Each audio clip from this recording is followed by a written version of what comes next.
Hallelujah. How are you? It's a long time. Nice to meet you. Jesus Christ is here through the Holy Spirit.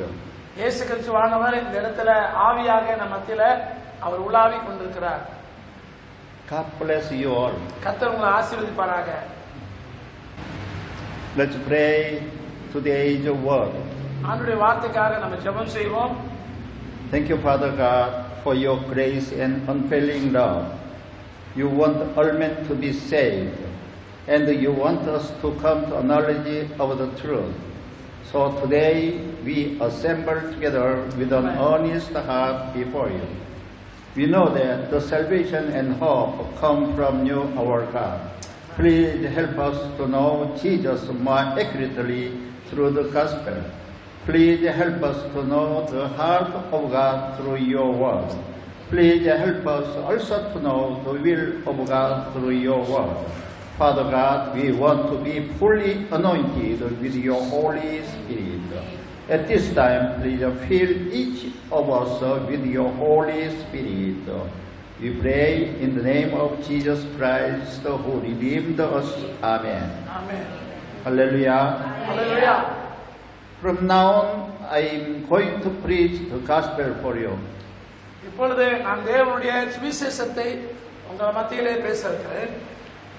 Let's read together today's main text in Tamil language. 1 Timothy chapter 2 verse 4. 1 தீமோத்தேயு புத்தகம் 1 தீமோத்தேயு புத்தகம் 2ஆம் அதிகாரம் 4வது வசனம். வசனத்தெல்லாம் குறிப்பெடுத்துக் கொள்ளுங்க, எழுதி கொள்ளுங்க. Okay. And 2 Timothy chapter 2 verse 1 and 2. முதலாவது 1 தீமோத்தேயு 2ஆம் அதிகாரம் 4வது வசனமும் 2 தீமோத்தேயு 2ஆம் அதிகாரம் 1வது வசனமும் நான் வாசிக்கிறேன். எல்லா மனுஷரும் ரட்சிக்கப்படவும் சத்தியத்தை அறிகிற அறிவை அடையவும் அவர் சித்தமுள்ளவராய் இருக்கிறார். ஆதலால் என் குமாரனே, நீ கிறிஸ்து இயேசுவில் உள்ள கிருபையிலே பலப்படு. அநேக சாட்சிகளுக்கு முன்பாக நீ என்னிடத்தில் கேட்டவைகளை மற்றவர்களுக்கு போதிக்கத்தக்க உண்மையுள்ள மனுஷரிடத்திலே ஒப்புவி. Mark chapter 16 verse 15. அவர் அவர்களை நோக்கி, நீங்கள் உலகமெங்கும் போய் சர்வ சிருஷ்டிகளுக்கும் சுவிசேஷத்தை பிரசங்கியுங்கள். சீஷர்கள் புறப்பட்டு போய் எல்லா இடங்களிலும் பிரசங்கித்தார்கள். கர்த்தர் அவர்களோடு கிரியை செய்து தம்முடைய வார்த்தையை அடையாளங்களினாலே அவர் உறுதிப்படுத்தினார். Ezekiel chapter 2 verse 7. எசேக்கியேல் புத்தகம் 2ஆம் அதிகாரம் 7வது வசனம். அவர்கள் கேட்டாலும் நான் கேட்க தவறினாலும் நீங்கள் அவர்களிடம் என் வார்த்தைகளை சொல்ல வேண்டும் என்றால் அவர்கள் கலகக்காரர்கள். 1 Corinthians chapter 9 verse 16. 1 கொரிந்தியர் 9ஆம் அதிகாரம் 16வது வசனம். நான் சுவிசேஷத்தை பிரசங்கிக்கும் போது நான் மேன்மை பாராட்ட முடியாது, ஏனென்றால் பிரசங்கிக்க நான் கட்டாயப்படுத்தப்பட்டிருக்கிறேன். நான் சுவிசேஷத்தை பிரசங்கிக்காவிட்டால் எனக்கு ஐயோ. Can you understand? உங்களுக்கு புரியுதா நான் சொல்றது? ஆமான்னு சொல்லுங்க. Okay. வணங்குதா? Hallelujah. Hallelujah. Today's subject is what is the gospel?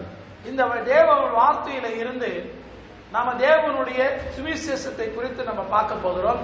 சுவிசேஷம் என்றால் என்ன? கவனமா கேளுங்க. Why must we spread the gospel? நம்ம ஏன் சுவிசேஷத்தை இந்த உலகத்துக்கு நம்ம சொல்ல வேண்டும்? Many people go to church every Sunday and every worship day. நிறைய பேர் தேவனுடைய ஆலயத்துக்கு ஓய்வு நாளிலே அவர்கள் செல்வார்கள். But among them, many people do not know the gospel surely. ஆனால் நிறைய பேருக்கு தெரியாது. சர்ச்சுக்கு சும்மா தான் போவாங்க. சுவிசேஷம் என்னன்னா அவங்களுக்கே தெரியாது. So at this time, I hope that you can understand our mission, thinking about the gospel together. ஆகினாலே இந்த நேரத்துல நான் தேவனுடைய சுவிசேஷத்தை குறித்து நான் உங்களுக்கு சொல்லிக் கொடுக்க விரும்புகிறேன். நாம் இதை ஒன்றாக நாம் புரிந்து கொண்டு அதை நாம விசுவாசிக்க வேண்டும். What is the gospel? சுவிசேஷம் என்றால் என்ன? In Romans chapter 1 verse 2, verse 1 to 4, God explained the gospel through Apostle Paul. சுவிசேஷத்தை குறித்து அப்போஸ்தலனாகிய பவுல் ரோமர் புஸ்தகத்துல முதலாம் அதிகாரத்துல முதல் வசனம் தொடங்கி 4 வசனங்களிலே அவர் இவ்வாறு சொல்லுகிறதை நம்ம பார்க்கிறோம். Romans chapter 1 verse 1 to 4, please read. ரோமர் 1ஆம் அதிகாரம் 1 லிருந்து 4 வசனங்களை குறிப்பெடுத்துக் கொள்ளுங்க. எல்லாம் எழுதுறீங்களா? ஓகே. கிறிஸ்து இயேசுவின் ஊழியக்காரனான பவுல் அப்போஸ்தலராக அழைக்கப்பட்டு தேவனுடைய சுவிசேஷத்திற்காக அவர் ஒதுக்கப்பட்டவர். சுவிசேஷம் அவர் பரிசுத்த வேதாகமத்தில் தம்முடைய குமாரனை பற்றி அவருடைய மனித இயல்புகளை பற்றி முன்னேற வாக்குறுதி அளித்தார். தாவீதின் வழிதோறும் அவர் இறந்த நம்ம ஆண்டவராகிய இயேசு கிறிஸ்துவின் உயிர்த்தெழுதலின் மூலம் பரிசுத்த ஆவியின் மூலம் தேவனுடைய குமாரன் என்று அவர் அதிகாரம் அவர் பெற்றுக்கொண்டார். Romans chapter 1 verse 1 to 4, we can know what the gospel is. ரோமர் 1ஆம் அதிகாரம் 1லிருந்து 4வது வசனம் வரைக்கும் நம்ம வாசிச்சு பார்க்கும்போது சுவிசேஷம் என்றால் என்ன என்பதை அந்த இடத்துல தெளிவாக நம்மளுக்கு பவுல் தெரிவிக்கிறார். First, chapter 1 verse 2 and 3 begins with the gospel. அந்த முதலாவது 1 அல்லது 2, 3 வசனங்கள் நம்ம பார்க்கும்போது சுவிசேஷம் என்ன என்பதை அங்கு சொல்லப்படுகிறதை பார்க்கிறோம். And Paul explained that the gospel is concerning his son. இந்த இடத்துல அப்போஸ்தலனாகிய பவுல் இந்த சுவிசேஷத்தை பற்றி அவர் மிக தெளிவாக நம்மளுக்கு சொல்லிக் கொடுக்கிறார். Who does the son refer to? Pavul இங்கு சொல்லும்போது குமாரன் என்று சொல்லப்படுகிறார். அந்த குமாரன் யாரை குறிப்பிடுகிறார்? His son means the son of God. அந்த குமாரன் யார் என்றால் தேவனுடைய குமாரனாகிய கிறிஸ்து என்று சொல்லி நம்ம பார்க்கிறோம். Who is the son of God? யார் அந்த குமாரனாகிய இயேசு கிறிஸ்து? Verse 4 explains that the son of God is our Lord Jesus Christ. வேதம் சொல்லுகிறது அந்த வசனமானது அவர் தேவனுடைய குமாரனாகிய கிறிஸ்து என்று சொல்லி சொல்லப்படுகிறது. Therefore, the gospel is about the son of God. எனவேதான் சுவிசேஷம் என்பது சொல்லும்போது கிறிஸ்துவை மையமாக வைத்து சொல்லப்படுகிறதாக இருக்கிறது.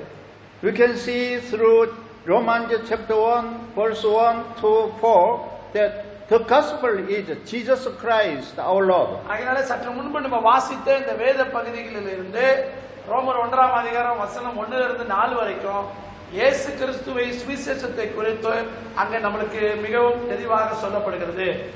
Jesus Christ is the son of God. இயேசு கிறிஸ்துவானவர் மெய்யாகவே அவர் தேவனுடைய குமாரனாக இருக்கிறார்.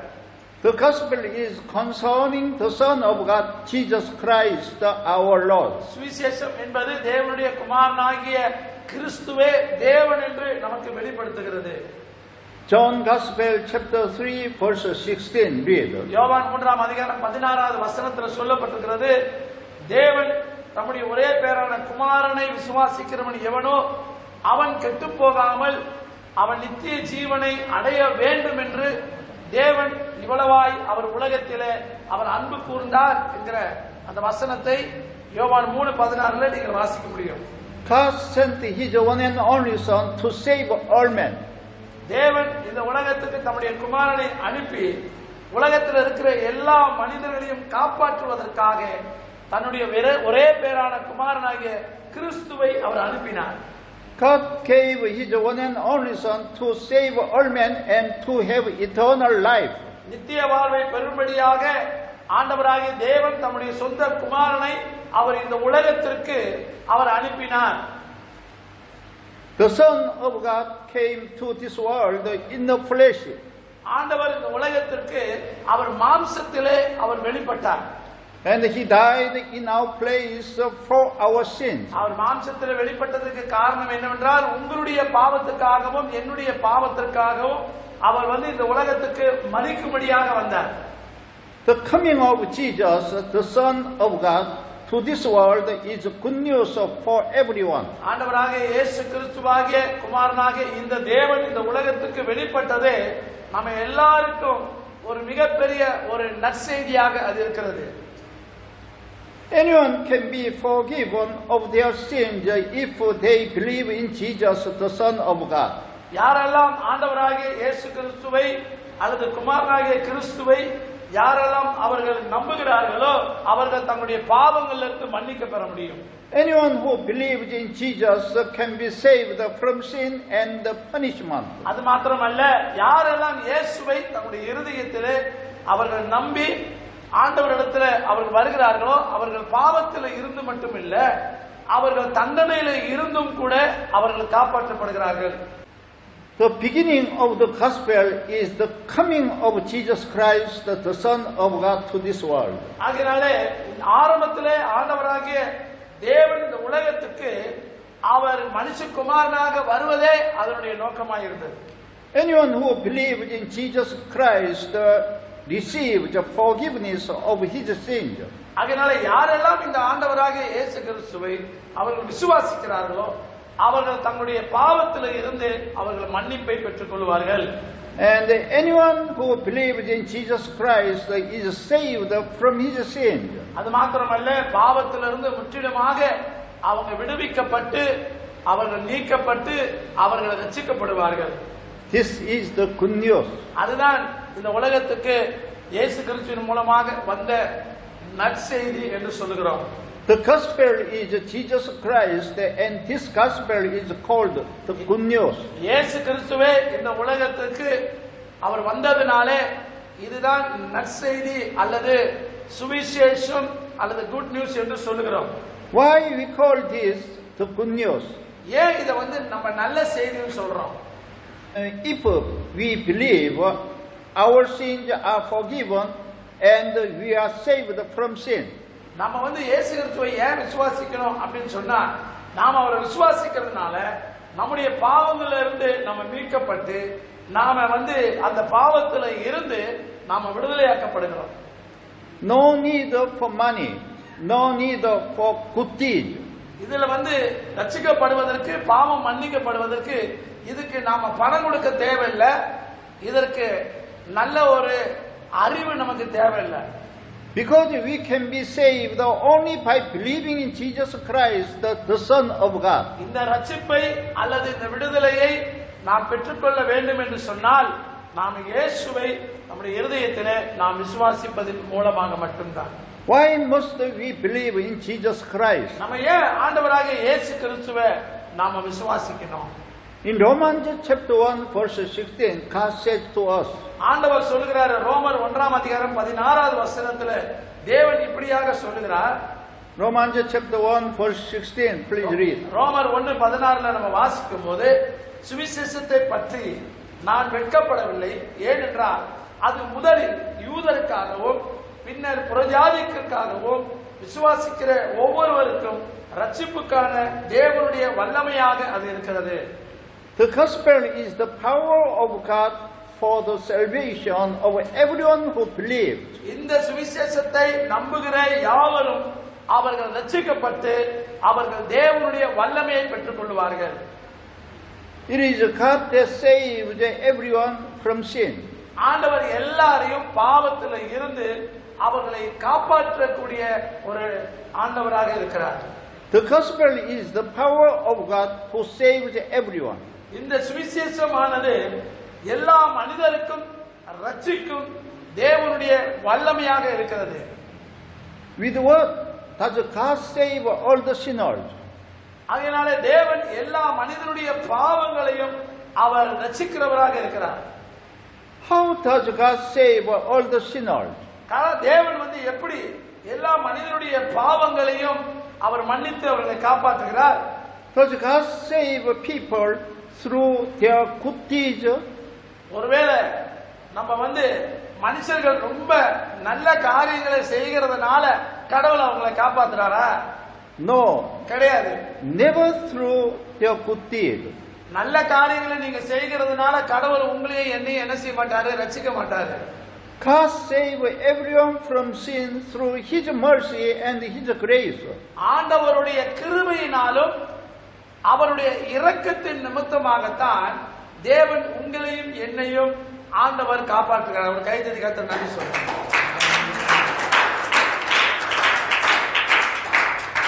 Then, does God save everyone only through His mercy and grace? ஆண்டவருடைய இரக்கத்தினாலும் அவருடைய கிருபையினாலும் அனைவரையும் தேவன் காப்பாற்றுகிறாரா? அதுவும் ஒரு கேள்விக்குறிதான். No. இல்லை. Not only through God's mercy and grace. அதாவது இந்த கருணையின் மூலமாக அல்லது தேவனுடைய கிருபையின் மூலமாக மட்டும் காப்பாற்றுவதில்லை.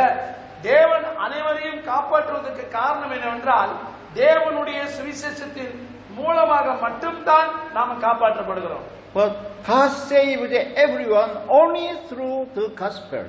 அது தேவனுடைய சுவிசேஷத்தின் மூலமாகத்தான் ஒவ்வொரு மனிதனும் காப்பாற்றப்படுகிறார். Everyone can be saved only through the gospel from God. தேவனிடத்திலிருந்து வரக்கூடிய அந்த சுவிசேஷ செய்திகள் மூலமாகத்தான் நாம் எல்லாரும் ரட்சிக்கப்படுகிறோம். What is the gospel? நற்செய்தி என்றால் என்ன? The gospel is Jesus Christ. நற்செய்தி என்பது அது இயேசு கிறிஸ்துவை பற்றி சொல்கிறது. The gospel is the best news for everyone. நற்செய்தியானது இந்த உலகத்தில் இருக்கிற அனைவருக்கும் அதை சொல்ல வேண்டிய ஒரு செய்தி. We say that the gospel is good news. அதுக்கு பேரு அது நற்செய்தி என்று சொல்லப்படுகிறது. God saves people from sin only through Jesus Christ, the gospel. இந்த நற்செய்தியின் மூலமாகத்தான் இயேசு கிறிஸ்துவின் மூலமாகத்தான் எல்லா மனிதர்களும் பாவத்தில் இருந்து அவர்கள் ரட்சிக்கப்படுகிறார்கள். Then whom does God save from sin? அப்படியானால் தேவன் யாரை பாவத்தில் இருந்து காப்பாற்றுகிறார்? God saves only those who believe in the Son of God, the gospel. அவர் ஆங்கிலத்தில் சொல்றது உங்களுக்கு புரியுதோ இல்லையோ, நான் சொல்றத கவனமா கேட்டுக்கொள்ளுங்க. ஏன்னா இது முக்கியமான செய்தி. யார் தேவனுடைய குமாரனாகிய இயேசு கிறிஸ்துவை விசுவாசிக்கிறார்களோ அவர்கள் மட்டுமே அவர்கள் தேவன் ரட்சிக்கிறவராய் இருக்கிறார். Jesus is the Son of God. இயேசு கிறிஸ்துவானவர் தேவனுடைய குமாரன் என்று வேதம் சொல்கிறது. Jesus is God's one and only Son. அவரே ஒரே குமாரனாகிய பிதாவிடத்தில் வந்தவர். Therefore, God saved only those who believe in Jesus Christ. எனவேதான் ஆண்டவராகிய இயேசு கிறிஸ்துவை நாம் விசுவாசிக்கிறவர்கள் மட்டுமே தேவன் நம்மை ரட்சிக்கிறவராக இருக்கிறார். God is the God of love. அது என்ன என்றால் அது தேவனுடைய அன்பின் நிமித்தமாய் வருகிறது. But why doesn't God save only those who believe in Jesus Christ? ஏன் ஆண்டவர் அவரை நம்புகிறவர்களை மட்டும் தேவன் ஏன் காப்பாத்துகிறாரு? Because God is not only a God, the God of love, but also the God of justice. அது ஏன் சொன்னா தேவன் அவருடைய அன்பாகவே அவர் எல்லா மத்தியிலும் கூட தேவன் நீதியின் தேவனாக இருக்கின்றார். The righteous God must punish and judge sinners. அவர் நீதியுள்ள தேவனாக இருப்பதினாலே அவர் பாவிகளை அவர் நியாயம் தீர்க்க வேண்டியதாக இருக்கிறது. Why does God save only those who believe in Jesus Christ, the Son of God? தேவனுடைய குமாரனாகிய இயேசு கிறிஸ்துவை நம்புகிறவர்களை மட்டும் அவர் காப்பாற்றுகிறார். ஏன்? Because Jesus Christ took away our sins and died in our place. ஏன் அவர்களை காப்பாற்றுகிறார் அப்படி என்று சொன்னா இயேசு கிறிஸ்து அவர் நமக்காக நம்முடைய பாவங்களுக்காக அவர் என்ன செய்தாரு? நமக்காக மரித்ததினால அவர் நம்மை அதிலிருந்து அவர் ரட்சிக்கிறவராக இருக்கிறார். Because God's Son Jesus Christ redeemed for our sins by His death. ஏன் அப்படின்னு சொன்னா தேவன் தம்முடைய குமாரனாகிய கிறிஸ்துவை அவருடைய மரணத்தினாலே நம்முடைய பாவங்களுக்காக அவர் மரித்து உங்களையும் என்னையும் அவர் மீட்டுக் கொண்டார். கரணத்தை கற்றுக் So anyone who believes in Jesus Christ, the Son of God, is saved from sin. நீங்க எப்படிப்பட்டவங்களா இருந்தாலும் சரி, யாரெல்லாம் தேவனுடைய குமாரனாகிய இயேசு கிறிஸ்துவை நீங்கள் உங்களுடைய இருதயத்தில் விசுவாசிக்கிறீங்களோ நாம பாவத்திலிருந்து நாம ரட்சிக்கப்படுவோம். Anyone who believes in Jesus Christ, the Son of God, is saved from sin. அதாவது எந்த மதத்தை சார்ந்தவர்களாய் இருந்தாலும் எப்படிப்பட்டவர்களாய் இருந்தாலும் சரி, யாரெல்லாம் இயேசு கிறிஸ்துவை விசுவாசிக்கிறார்களோ அவர்கள் எல்லாம் ரட்சிக்கப்படுவார்கள். Anyone who believes in Jesus Christ will be saved. யாரெல்லாம் இயேசுவை விசுவாசிக்கிறார்களோ அவர்கள் ரட்சிக்கப்படுவார்கள். This is the gospel and the good news. இந்த ரட்சிப்பை குறித்து சொல்லப்படுகிறது தான் நற்செய்தி என்று வேதம் சொல்கிறது. But we will be saved from if we accept Jesus Christ and confess that we believe in Jesus Christ. ஆகையாலே இயேசு கிறிஸ்துவை தம்முடைய இருதயத்திலே முழுமையாக யாரெல்லாம் விசுவாசிக்கிறார்களோ அவர்கள் ரட்சிக்கப்பட்டு கடைசி நாட்களிலே அவர் பரலோகம் செல்வார்கள். Anyone who believes in Jesus Christ will be saved and go to heaven. யாருக்காவது உங்களுக்கு தெரியுமா, ஒருவேளை இன்றைக்கு நாம மரித்து விட்டால் நாம பரலோகத்துக்கு செல்ல முடியுமா? அது உறுதியாக உங்க வாழ்க்கையில இருக்கிறதா? If you die today, can you go to heaven? இன்னைக்கு ஒருவேளை நீங்க மரித்து விட்டால் நீங்க பரலோகம் போவீங்களா? If you believe in Jesus Christ, you will go to heaven even if you die now. ஒருவேளை இன்னைக்கு நாம மரித்து விட்டால் நாம தேவனுடைய ராஜ்யத்துக்குள்ளாக நாம் செல்ல முடியுமா என்கிறது ஒரு கேள்வி இருக்கிறது.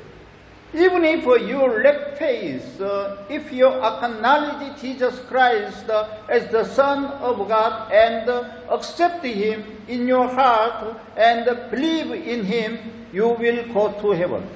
இன்றைக்கு ஒருவேளை நாம அப்படிப்பட்டதான எண்ணத்தோடு நாம் இல்லாவிட்டால் நாம் இயேசு கிறிஸ்துவை நம்முடைய உள்ளத்திலே நாம ஏற்றுக்கொண்டு விசுவாசித்து அவரே மெய்யான தேவனாகிய கர்த்தர் என்று நாம அவரை விசுவாசித்தால் நாம் பரலோகத்துக்கு செல்ல முடியும்.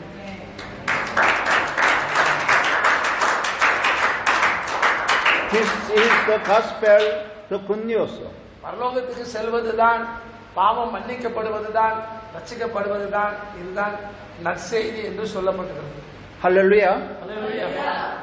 John Gospel chapter 1 verse 29. Please read. யோவான் எழுதின சுவிசேஷ புத்தகம் 1ஆம் அதிகாரம் 29வது வசனத்திலே, மறுநாள் யோவான் இயேசு தம்மிடம் வருவதைக் கண்டு, இதோ உலகத்தின் பாவத்தை சுமந்து தீர்க்கிற தேவ ஆட்டுக்குட்டி என்று சொன்னான். John the Baptist said like this. John Baptist அவர் இப்படியாக சொன்னார், Jesus is the Lamb of God who takes away the sin of the world.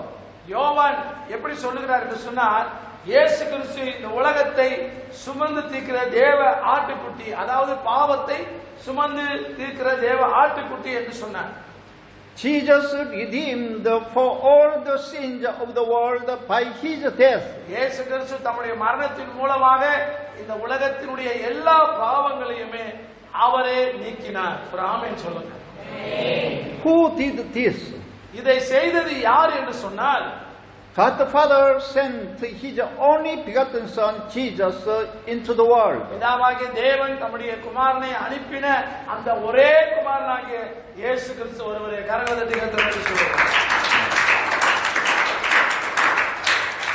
God the Father sent Jesus to die for all the sins of the world. குமாரனாகிய இயேசு கிறிஸ்துவை உங்களுக்காகவும் எனக்காகவும் நம்முடைய பாவங்களை நீக்கும்படியாக அவரை இந்த உலகத்துக்கு அவர் அனுப்பினார்.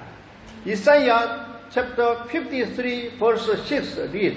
ஏசாயா 53ஆம் அதிகாரம் 6வது வசனத்துல, ஐசாயா chapter 53 verse 6ல, நாம் எல்லோரும் ஆடுகளைப் போல தவறி வழி தப்பி போனோம், ஒவ்வொருவரும் அவரவர் வழிக்கு திரும்பி போனோம், கர்த்தர் நம்ம எல்லாருடைய அக்கிரமத்தையும் அவர் மேல் சுமத்தினார். The Lord has laid on Him the iniquity of us all. தேவன் நம்முடைய எல்லா அக்கிரமத்தையும் அவர் மேலே அவர் ஏற்றுக்கொண்டார் என்று சொல்லி பார்க்கிறோம். Who is Him in this verse? இந்த வார்த்தையில ஜீன் என்று ஒரு வார்த்தை சொல்லப்பட்டிருக்கிறது. He is the Messiah, the Christ. அது யார் என்று சொன்னால் அது மேசியா அல்லது கிறிஸ்து என்று அதற்கு அர்த்தமாக இருக்கிறது. God judges all sins and punishes all sinners. ஆண்டவர் எல்லா மனிதனுடைய பாவங்களையும் அவர் என்ன செய்கிறாரு? அவர் நியாயம் தீர்த்து எல்லா பாவிகளையும் அவர் கண்டிக்கிறவராக இருக்கிறார்.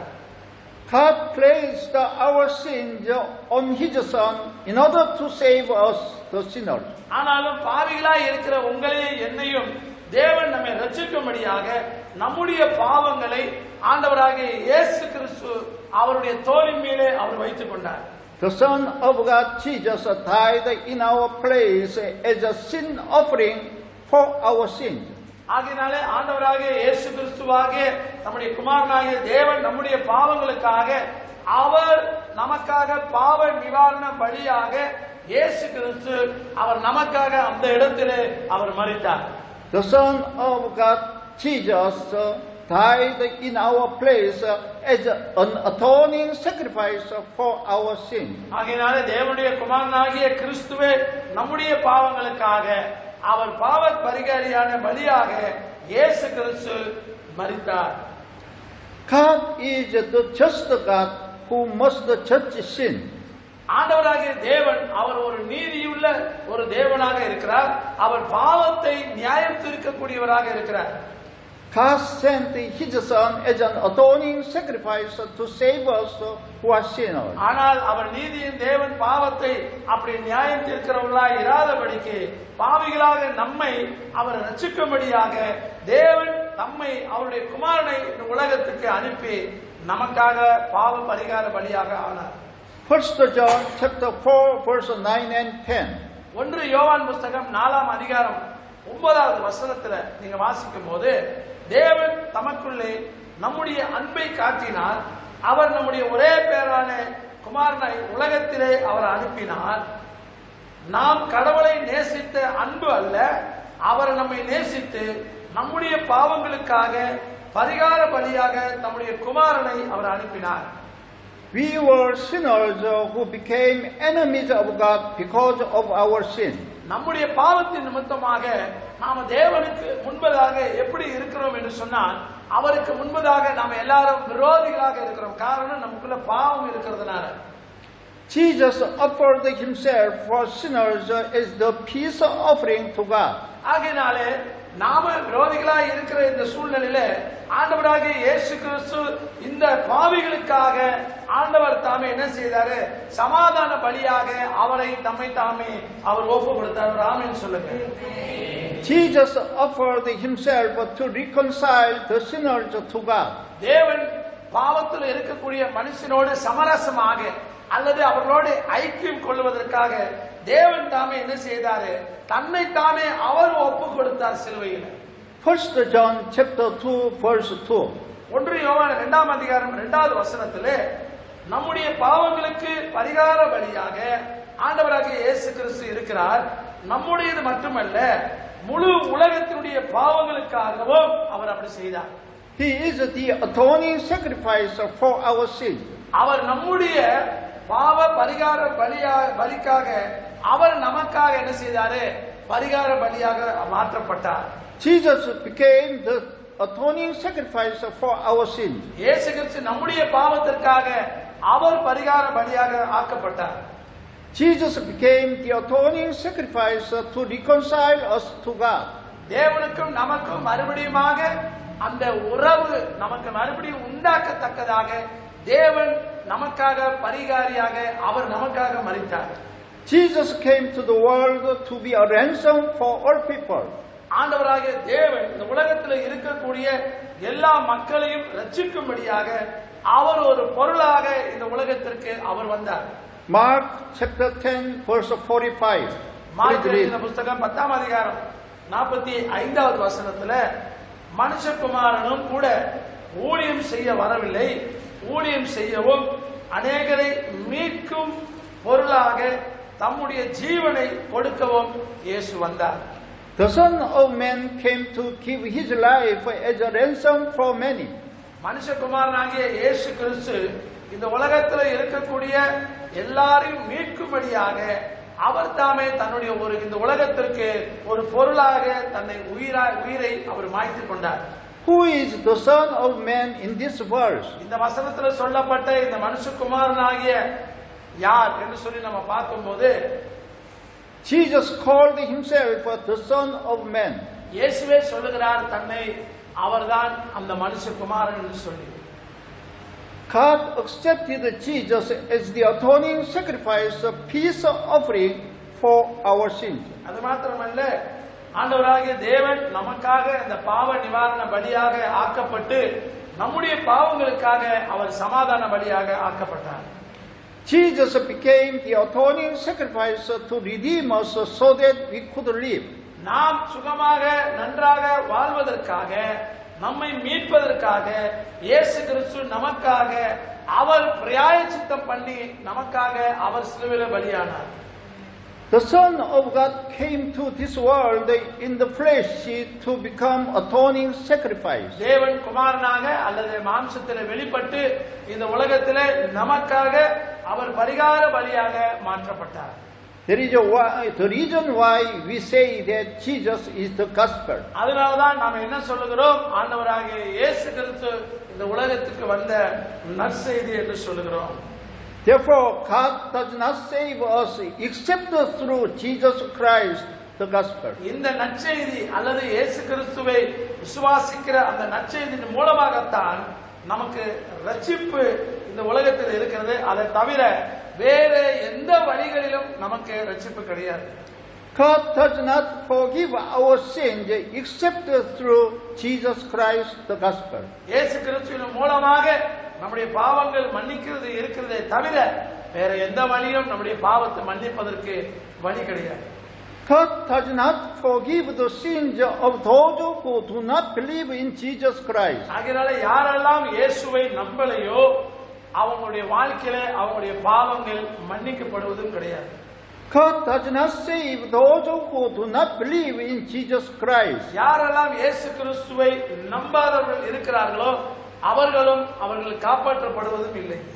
Those who do not believe in Jesus must be judged by God's justice. யாரெல்லாம் இயேசு கிறிஸ்துவை நம்பவில்லையோ அவர்கள் எல்லாம் தேவனுடைய நீதியினாலே அவர்கள் தண்டிக்கப்படுவார்கள். Those who do not believe in Jesus must be punished by God's justice. இருப்பினும் யாரெல்லாம் இயேசு கிறிஸ்துவை அவர்கள் நம்பி கிறிஸ்துவே என்னுடைய வாழ்க்கையிலே என்னுடைய இரட்சகர் என்று நம்புகிறார்களோ அவர்கள் எல்லாம் இயேசு கிறிஸ்துவின் மூலமாக அவர்கள் மன்னிக்கப்படுகிறவர்களாக இருப்பார்கள். However, those who believe in Jesus Christ are forgiven through Jesus Christ. ஆகையினால்தான் இந்த ரட்சிப்பை நாம் பெறுவதற்கு, நாம் நித்திய ஜீவனை அடைவதற்கு, நாம் முற்றிலுமாக விடுதலை பெறுவதற்கு இந்த இயேசு கிறிஸ்துவை நம்புவதற்கு இதுதான் காரணமாக இருக்கிறது. This is the reason why we must believe in Jesus Christ. இப்படிப்பட்ட இந்த நற்செய்தியை தான் கேட்டுக்கொண்டிருக்கிற நீங்களும் நானும் இதை மற்றவர்களிடத்திலே நாம் சொல்லக்கூடியவர்களாக இருக்கிறோம். Why should we spread the gospel? ஏன் நம்ம இந்த செய்தியை மற்றவங்ககிட்ட சொல்லணும்? God wants all men to be saved. ஏன்னா தேவன் விரும்புகிறார் எல்லா மனிதர்களும் ரட்சிக்கப்பட வேண்டும் என்று சொல்லி. And God wants all men to come to a knowledge of the truth. அது மாத்திரமல்ல, எல்லா மனிதர்களும் தேவனை அறிகிற அந்த அறிவிலே புத்தியிலே வளர வேண்டும் என்று தேவன் விரும்புகிறார். 1 Timothy chapter 2 verse 4 read. 1 தீமோத்தேயு 2ஆம் அதிகாரம் 4வது வசனத்தில் நம்ம வாசிக்கும் போது எல்லா மக்களும் ரட்சிக்கப்படவும் சத்தியத்தை பற்றியதான அறிவை அடையவும் தேவன் விரும்புகிறவராய் இருக்கிறார். What is a knowledge of the truth? சத்தியத்தை அறிகிற அறிவு என்றால் என்ன? The knowledge of the truth is the knowledge of God. சத்தியத்தை அறிகிற அறிவு என்பது தேவனை பற்றியதான ஒரு அறிவாக இருக்கிறது. The knowledge of the truth is the knowledge of the word of God. சத்தியத்தை பற்றிய அறிகிறதான அறிவானது அது தேவனுடைய வார்த்தையை அறிகிற அறிவாக இருக்கிறது. In order to know God, first of all, we must know Jesus Christ. நாம தேவனை அறிந்து கொள்ள வேண்டும் என்று சொன்னால் முதல்ல நீங்களும் நானும் நாம் ஆண்டவராகிய இயேசு கிறிஸ்துவை அறிந்து கொள்ள வேண்டும். Because Jesus Christ is the Son of God. ஏனென்றால் இயேசு கிறிஸ்துவே தேவனுடைய குமாரன் என்று சொல்லப்பட்டிருக்கிறது. Because he came to the world to teach us about God. அது மாத்திரமல்ல, அவர் இந்த உலகத்திற்கு வந்ததனுடைய நோக்கம் அவரை நமக்கு போதித்து நம்மை வழிநடத்துவதற்காக வந்தார்.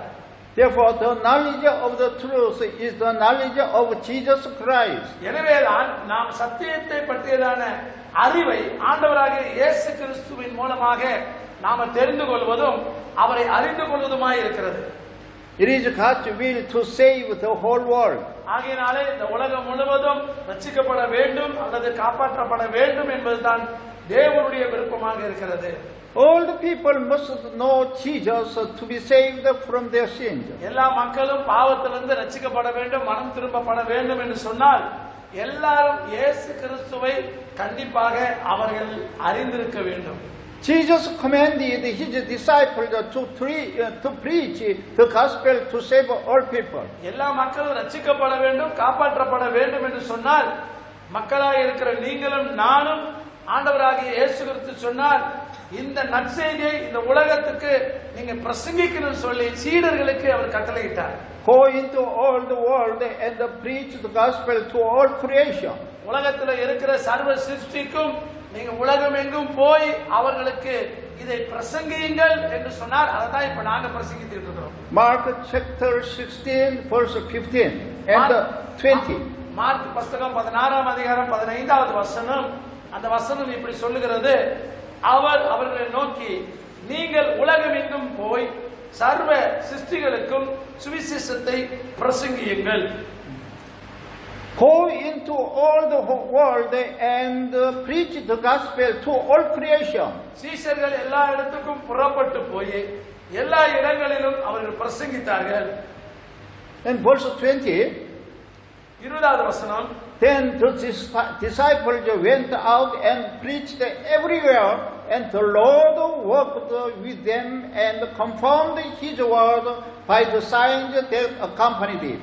ஆண்டவருடைய வார்த்தையின் பிரகாரம் அவரை சீஷர்கள் உலகமெங்கும் போய் அவர்கள் பிரசங்கிக்கிறது தொடங்கியது மட்டுமல்ல, தேவன் தாமே அவர்களோடு கூட இருந்து அவர்களுக்கு கிரியை செய்து தேவனுடைய வார்த்தையினாலும் அற்புதங்களினாலும் அடையாளங்களினாலும் தேவன் அதை உறுதிப்படுத்தி காண்பித்தார். Jesus commanded his disciples to preach the gospel to all creation. அது மாத்திரமல்ல, தேவன் தம்முடைய சீஷர்களுக்கு இந்த செய்திகளை உலகத்துக்கு சொல்ல வேண்டும் என்று சொல்லி எல்லா படைப்புகளுக்கும் நீங்கள் அறிவிக்க வேண்டும் என்று சொல்லி தேவன் கட்டளை கொடுத்தார். When we preach the gospel, God works by signs to confirm the gospel. எங்கெல்லாம் இந்த தேவனுடைய சுவிசேஷத்தை அல்லது இந்த நற்செய்தியை பிரசங்கிக்கப்படுகிறதோ அந்த இடத்தெல்லாம் இயேசு கிறிஸ்து அற்புதங்களையும் அடையாளங்களையும் செய்து தேவன் அதை மகிமைப்படுத்தி காட்டுகிறார். Do you want to catch the signs and the miracles and the wonders? நாம நற்செய்தியை இந்த உலகத்துக்கு பிரசங்கிக்கப்படும் போது ஆண்டவருடைய அந்த அற்புத அடையாளங்களையும் நாம் பார்க்கிறோமா? Then preach the gospel to the world. ஆகையினாலே நற்செய்திகளையும் நாம் சொல்லும் போது அங்க அற்புதங்கள அடையாளங்களையும் நாம் காண முடியும். ஆகையினால் தான் இந்த நற்செய்தியை உலகத்துக்கு நாம் அறிவிக்க வேண்டும். We have to preach the gospel to the world. இந்த உலகத்திற்கு நம்ம நற்செய்தியை அறிவிக்க வேண்டும். Preaching the gospel is our most important mission. இது இந்த சுவிசேஷத்தை உலகத்துக்கு நாம் பிரசங்கிப்பது இதுவே ஒரு தூது ஊழியமாக அல்லது மிஷன் ஊழியமாக இருக்கிறது. We must firmly establish our faith through the gospel. ஆகையினாலே இந்த செய்திகள் மூலமாக நம்முடைய விசுவாசத்தை கொண்டு இதை நாம் நிலைநாட்டுகிறோம். If you don't know Jesus well, you cannot testify of Jesus Christ. ஆகையினால நீங்க இயேசு கிறிஸ்துவை பத்தி சரியான ஒரு அறிவு உங்களுக்கு அந்த பகுத்தறிவு இல்லைன்னா நீங்க இயேசு கிறிஸ்துவை பற்றி நீங்கள் ஒருபோதும் நீங்கள் சாட்சி சொல்ல மாட்டீங்க. If you don't know Jesus well, you cannot preach the gospel. உங்களுக்கு இயேசுவை பத்தி சரியா தெரியாவிட்டா நீங்க ஒருவருக்கும் சுவிசேஷத்தை உங்களால பிரசங்கிக்கவே முடியாது. Because the gospel is concerning Jesus Christ. ஏனென்றால் சுவிசேஷமானது அது இயேசு கிறிஸ்துவை பற்றியது. If you don't know Jesus well, you cannot build up your faith correctly. அது மட்டுமல்ல, நீங்கள் இயேசு கிறிஸ்துவுடைய சுவிசேஷத்தை உங்களுக்கே தெரியாவிட்டால் உங்க விசுவாசத்தை நீங்க என்ன செய்ய முடியாது, கட்டி எழுப்ப முடியாது. The faith is the power of our life. ஆகையினாலே நம்முடைய நம்பிக்கை தான் நம்முடைய வாழ்க்கையினுடைய வரக்கூடியதான வல்லமையாக இருக்கிறது. we can be saved from sins and be healed through our faith. நம்முடைய பாவத்திலிருந்து நாம் ரட்சிக்கப்படவும் நம்முடைய விசுவாசத்தின் மூலமாக நாம சுகமடையவும் முடியும். Matthew chapter 9 verse 22.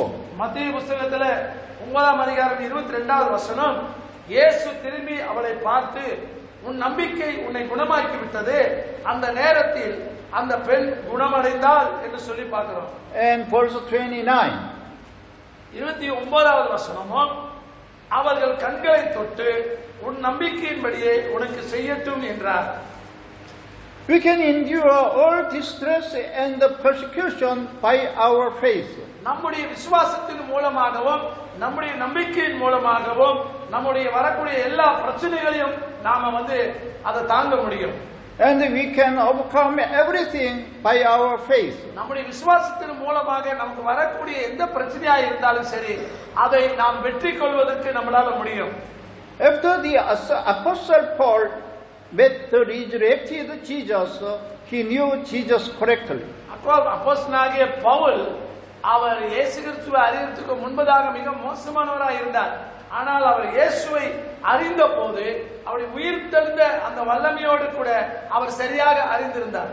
He went to all the nations and preached the gospel. அவர் உலகமெங்கும் எல்லா நாடுகளுக்கும் சென்று அவர் தேவனுடைய சுவிசேஷத்தை அறிவித்தார். Do you want to build up your faith correctly? நீங்க உங்களுடைய விசுவாசத்தை நீங்க சரியாக கட்டி எழுப்ப விரும்புகிறீர்களா?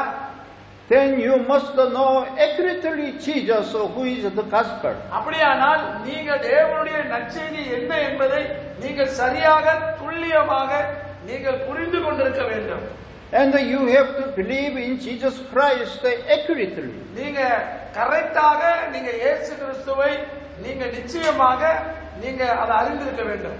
Who is Jesus Christ? யார் அந்த இயேசு கிறிஸ்து? Jesus had existed before the world began. அவர் உலக தோற்றத்துக்கு முன்பதாகவே அவர் இந்த உலகத்தில் இருந்தார் என்று வேதம் சொல்கிறது. He has been the one and only Son of God from eternity. அவர் தேவனுடைய ஒரே பேரான குமாரன் என்று சொல்லப்பட்டிருக்கிறது. Jesus is the creator God who created all things. அது மாத்திரமல்ல, அவர் இந்த முழு உலகத்தையும் படைப்பாளராக இருக்கிறார். Jesus is the redeemer God, our savior. அவர் நம்மை மீட்கக்கூடிய தெய்வமாக இருக்கிறார். Jesus is the Messiah, the Christ. அது மாத்திரமல்ல, அவர் இரட்சகரும் நம்மை மீட்கக்கூடிய மேசியாவாகிய கிறிஸ்து என்றுமாய் இருக்கிறார்.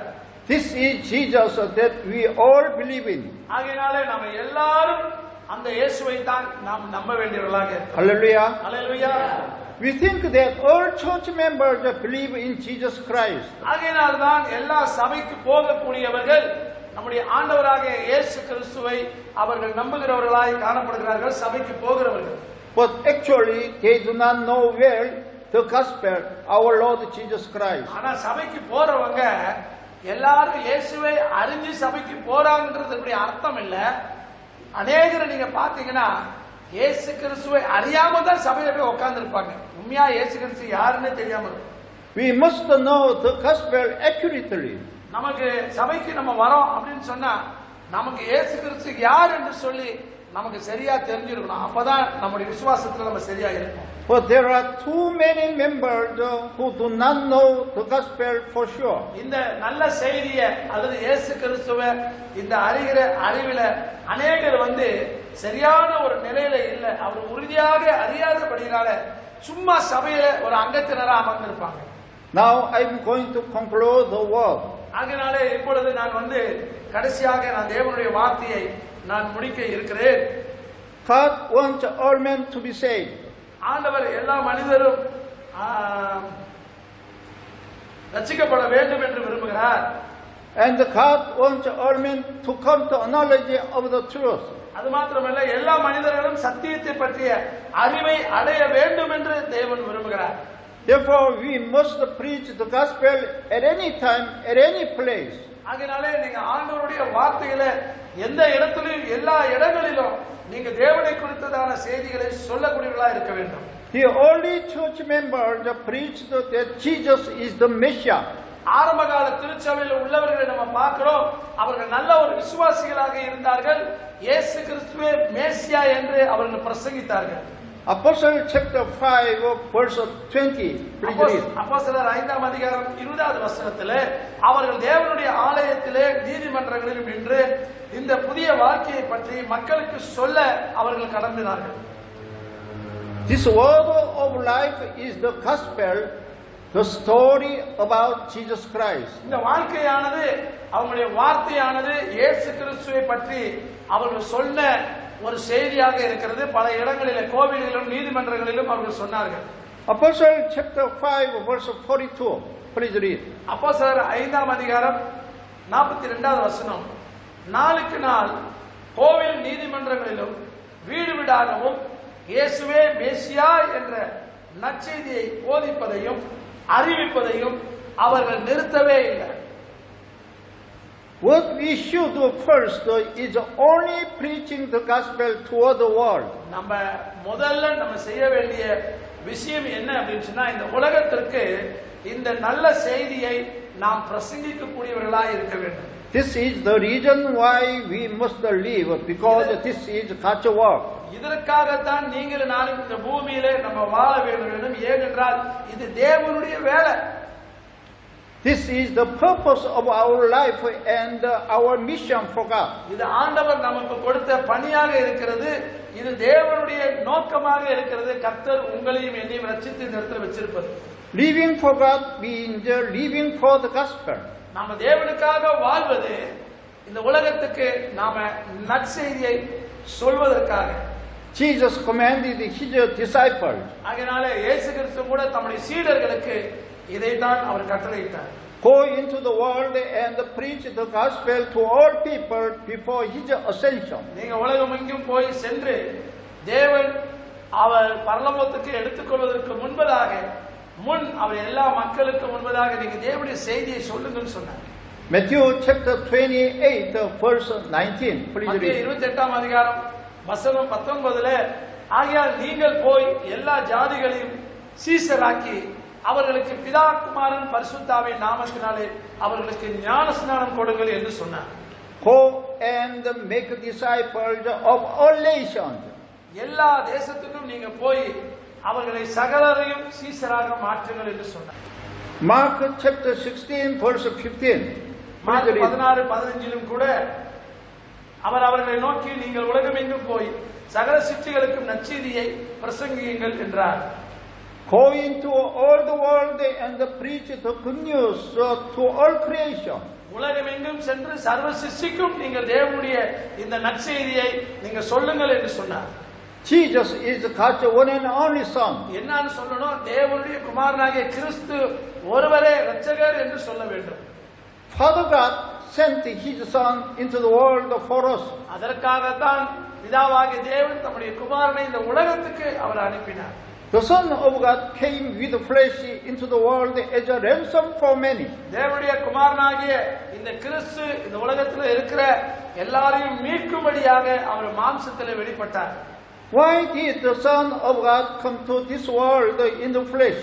ஏன் ஆண்டவராகிய தேவன் இந்த உலகத்துக்கு அவர் மனுஷனாக சரீரத்திலே அவர் இந்த உலகத்துக்கு வெளிப்பட வேண்டும்?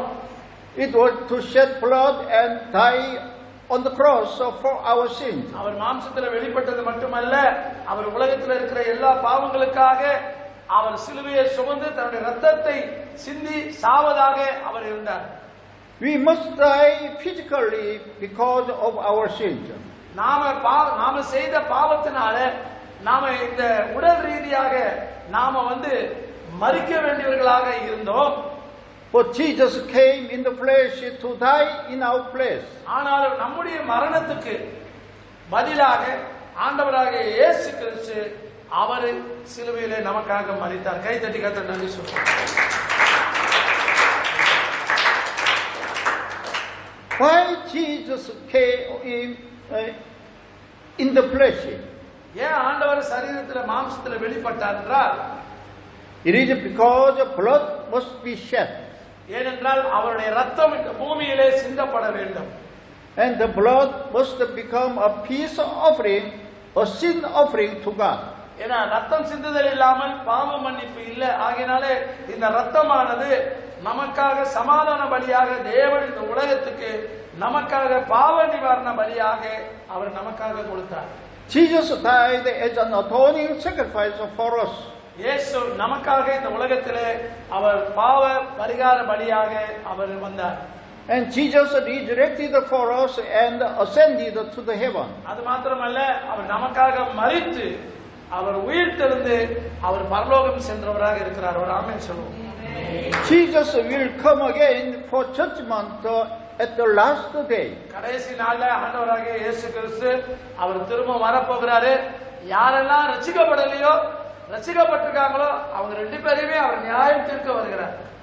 All men can be saved from the sin only by believing in Jesus Christ. இயேசு கிறிஸ்துவை விசுவாசிப்பதன் மூலமாக எல்லா மனிதர்களும் ரட்சிக்கப்பட்டு அவர்கள் பாவத்திலிருந்து அவர்கள் விடுவிக்கப்படுவார்கள்.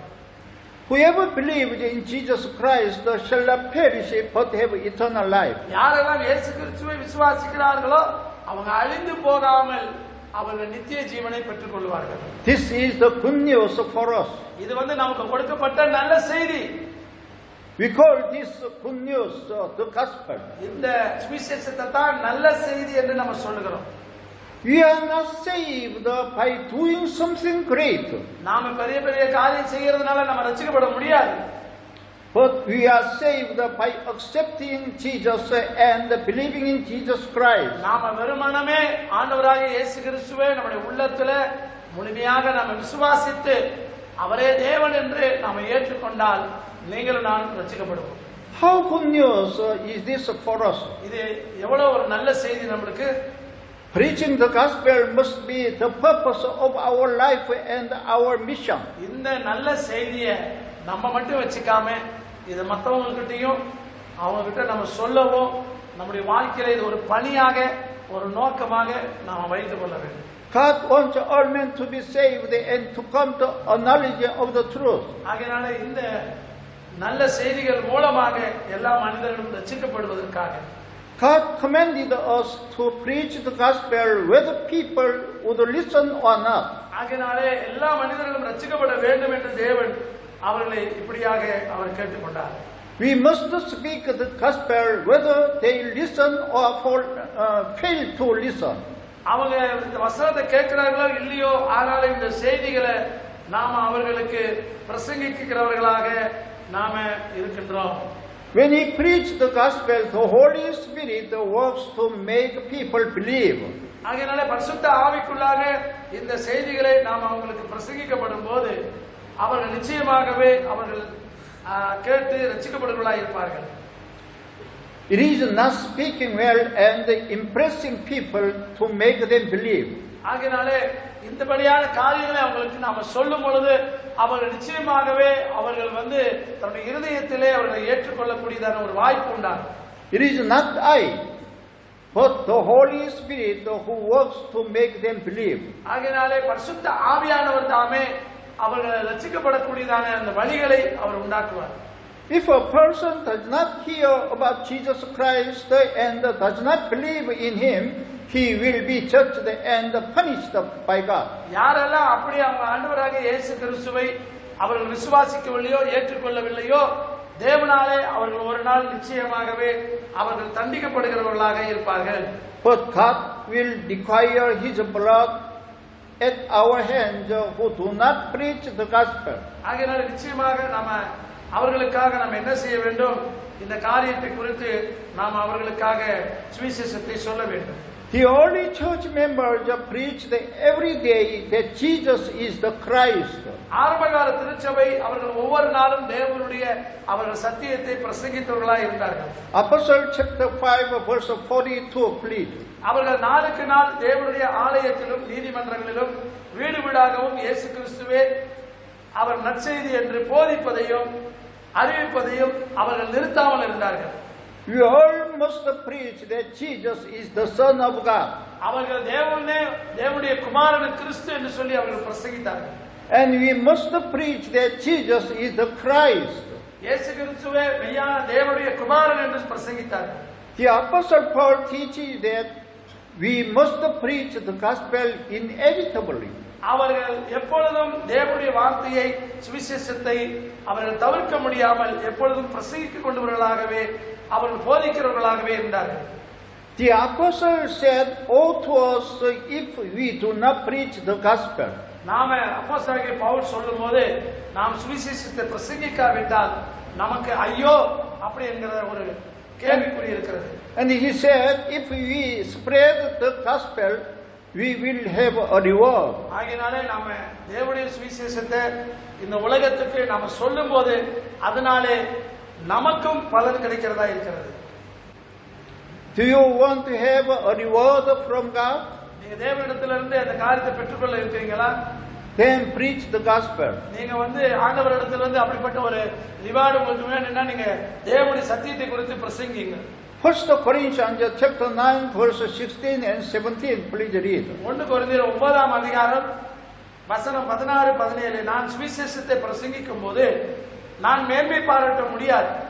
நான் சுவிசேஷத்தை பிரசங்கிக்காவிட்டால் எனக்கு ஐயோ. நான் மனம் முன் பிரசங்கித்தால் எனக்கு ஒரு வெகுமதி உண்டு. தானாக முன்வந்து இல்லை என்றால் நான் என் மீது சுமத்தப்பட்ட நம்பிக்கையை வெறுமனமே நான் நிறைவேற்றுகிறவனாய் இருப்பேன்.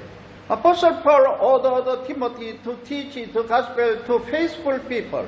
ஆகையாலே அப்போஸ்தலனாகிய பவுல் அங்க இருக்கக்கூடியதான விசுவாசமுள்ள மக்களுக்கு நற்செய்தியை சொல்ல வேண்டும் என்று சொல்லி தீமோத்தேயுவுக்கு அவர் கட்டளையிட்டதை நம்ம பார்க்கிறோம்.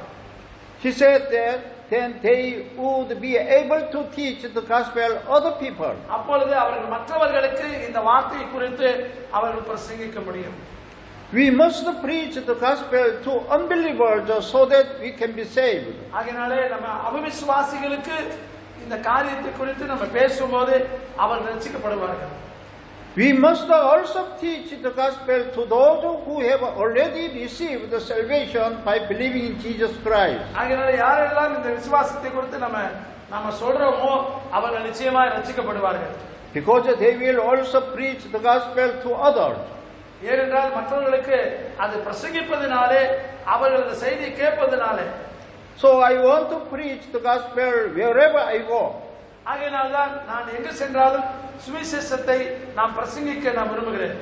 And I am still preaching the gospel even at the church also. நான் இப்பொழுதும் கூட நான் சபைகளிலும் கூட நான் தேவனுடைய சுவிசேஷத்தை பிரசங்கித்துக் கொண்டு வருகிறேன். God please those who preach the gospel. ஏனென்றால் தேவன் பிரசங்கிப்பவர்களை அல்லது சுவிசேஷத்தை சொல்லுபவர்களை தேவன் சந்தோஷப்படுத்துவார். God bless those who testify of Jesus Christ the Savior. சாட்சி கொள்ளுகிறது அதாவது தேவனுடைய சுவிசேஷத்தை குறித்து சொல்லுபவர்களுக்கு தேவனுடைய ஆசீர்வாதம் அவர்கள் மேல இருக்கும். May you be blessed by preaching the gospel in the name of Jesus Christ. ஆகையாலே இந்த மாதிரியான தேவனுடைய வார்த்தைகளை கொண்டு நீங்கள் மற்றவர்களுக்கு சொல்லும்போது அவர்களும் ரட்சிக்கப்படுவார்கள், நீங்களும் ஆசீர்வதிக்கப்படுவீர்கள். Let's remember this. இதை உங்க மனசுல வைத்துக் கொள்ளுங்க எப்பொழுதுமே. We have to live for the gospel of God. நாம வாழ்வதே நாம் தேவனுடைய செய்திக்காக தான் நம்ம வாழ்ந்து கொண்டிருக்கிறோம். We have to live according to the word of God. நாம தேவனுடைய வார்த்தையின்படி நாம வாழ வேண்டும். We have to live through the Holy Spirit and by the Holy Spirit. நாம் ஒவ்வொரு நாளும் பரிசுத்த ஆவியின் மூலமாக நம்ம வாழ வேண்டும். We have to be faithful for the gospel in the presence of God. நாம எப்பொழுதும் பரிசுத்த ஆவியினோடு நாம இணைக்கப்பட்டவர்களாக நாம் இந்த சுவிசேஷத்திற்காக உண்மை உள்ளவர்களாக நம்ம இருக்க வேண்டும். May God's blessing be on you in Jesus Christ by accomplishing our mission to preach the gospel faithfully. ஆகையாலே தேவன் இவைகள் எல்லாவற்றிலும் நமக்காக இந்த சுவிசேஷத்திற்காக அவர் உண்மையுள்ளவர்களாக இருப்பதற்கு நம்மை ஒப்புக் கொடுக்க வேண்டும். I have been preaching the gospel to you until now. ஆகையாலே தேவனுடைய இந்த அன்பை குறித்து தேவனுடைய இந்த சுவிசேஷத்தை குறித்து அது சொல்லக்கூடியதாக காணப்படுகிறது. Now I pray for all of us. நான் உங்களுக்காக இப்பொழுது ஜெபிக்க போகிறேன். Let's pray. நாம் எல்லாரும் ஜெபம் செய்வோம். Let's pray. I have been preaching the gospel to you until now. நான் இதுவரைக்கும் உங்களுக்காக தேவனுடைய வார்த்தையை நான் சொல்லி வருகிறேன்.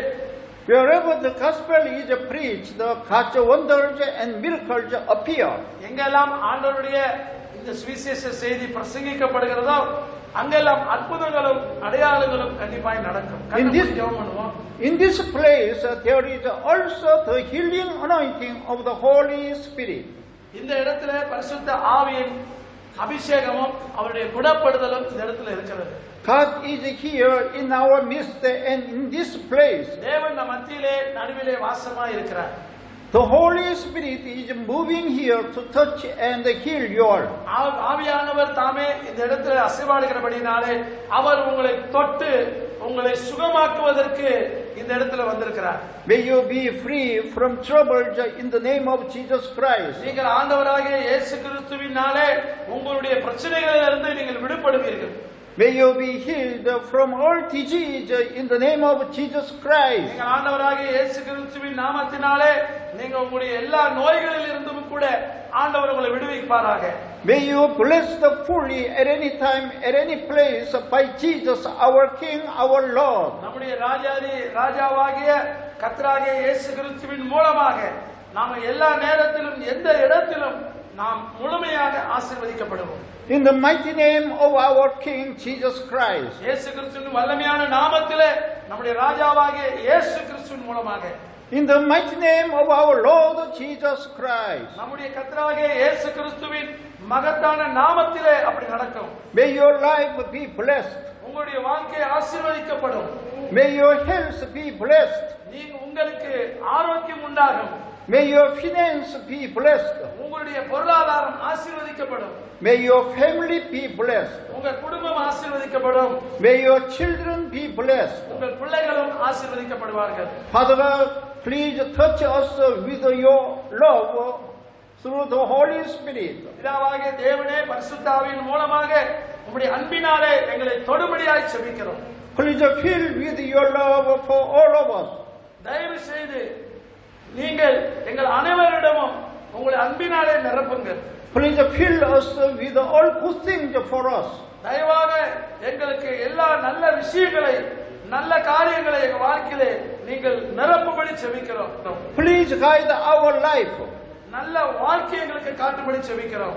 I pray in the mighty name of our Lord Jesus Christ. நம்முடைய கர்த்தராகிய இயேசு கிறிஸ்துவின் வல்லமையுள்ள நாமத்தினாலே நான் இப்படி ஜெபிக்கிறேன். Hallelujah. Hallelujah. God bless you and all your family. கர்த்தர் உங்களையும் உங்கள் குடும்பத்தினரையும் அவர்தாமே அபரிதமாக ஆசீர்வதிப்பாராக. Amen. ஆமென். Amen. ஆமென். Amen. கரங்களை தட்டி